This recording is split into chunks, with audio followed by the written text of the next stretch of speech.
when you were with Grandpa, and did you ever take, like, any vacations with? Well, most of the time, we never really had any vacation, and every kid we had, he never had any insurance, because he wasn't at the job, well, you know, so. Long enough. Yeah, so we had to pay for that, but he did, sometimes on Sunday, we would go down to Mystic, Connecticut, which is all the whaling ships. It's a history of like that kind of, the old time, you know, New England. And then we would also go to a place called Gloucester, which was all the fishermen.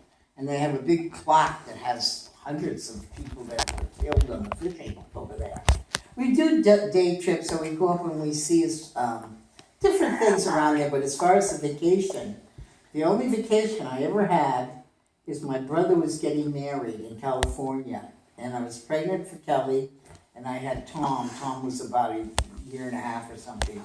And I really wanted to see my brother get married. So my Aunt Dolly, who lived in Chicago, she sent me the money for the ticket. And your dad didn't want to go. Did Tom go with you? Yes, and he destroyed Sheila's apartment. And I remember Frank Ayer said, "Look at that kid, he's a wrecker." You know, I was trying to stop it. He wasn't doing that much stuff. There was a Buddha that weighed about 20 pounds, and he was over there trying to pick it up.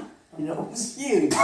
And they weren't used to kids at all, you know, and I was like this, you know, I was really big. And we didn't even have a direct flight from Boston to go to San Francisco, so we drove to New York because we didn't want to have to change. I didn't want to change planes. Yeah. So we went to New York and we're sitting there talking and we're not paying attention, and I almost missed the flight. So we were like bumpkins. You know what I mean? We were like, I was like 19 or 20. He was like 21 or 22. I mean, we were real. We were young. But that was the story on that. That was the only vacation I ever had with Mike Hannigan. Except my honeymoon was, we drove across country, and Mike had $1,000, which is a lot of money at that time, and he sent $500 to his mother to give us when we got to Gardner to sit, you know, get a place. And then the other $500 we spent in New York, nice hotel, cabs, 3 days, and we had no more money. We had to leave. And we pulled into New York.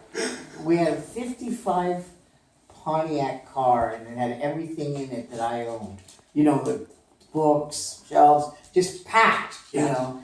So when we get to New York, it's like the middle of the night, I don't know, or morning, and we go to this hotel, and we go to get a room, and, you know, we must have looked, you know, the guy said, well, you can't get a room until such and such a time, but you could stay in the lobby. And you had to park your car down the street or something. They didn't have a parking being right by the hotel. It was called Mayflower Hotel, right across from that park, Central Park.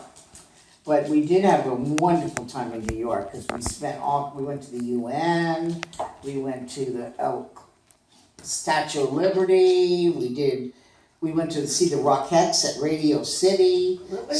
Yeah, we did all this. This was like our honeymoon. I was already married, but this is what we had planned. We spent $500 in a couple of days, and then we had no more money. Was your suggestion the Rockettes, or was that Dad's? Mike knew all the stuff. He'd been there once with his mother. Oh. I knew nothing about New York except the Statue of Liberty.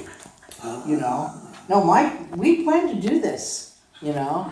We ate at really nice restaurants, and I was astounded, and so see, the prices were very expensive compared to San Francisco, you know. But that was it. That was fun. That's when we were very happy there. That was fun. But we never had vacations. Mike was always changing jobs.